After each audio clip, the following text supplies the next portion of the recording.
ডাস্টবিনটা তো জঙ্গলের মতন, হেডা জঙ্গলের মতন।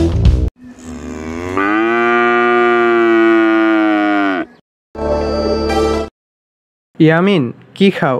চিপস। ইয়ামিন, গরুর দাম কত? বললাম না চিপস খাই।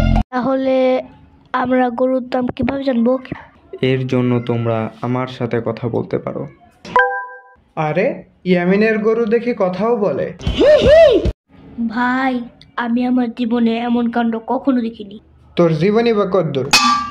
ইয়ামিন, দেখো ওরা কত বোকার মতো কথা বলে।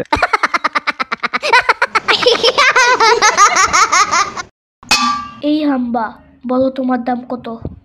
আমি আমার দাম বলবো, কিন্তু একটা শর্তে। শর্ত?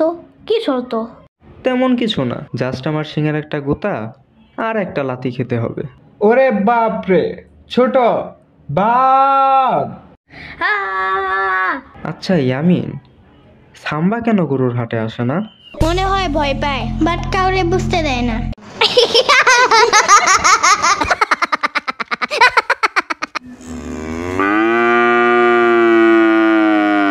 আচ্ছা ইয়ামিন, তুমি আজকে স্কুলে কেন গেলে না?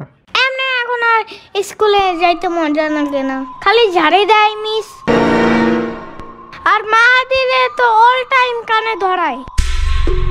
তাইলে ও বলছে কালকে আর স্কুলে আসবে না, তাইলে আমি একা একা যাই কি করব? পরে আমার লেখা দিবে কে? তার মানে তুমি স্কুলে ওরে দিয়া হোমওয়ার্ক করাও?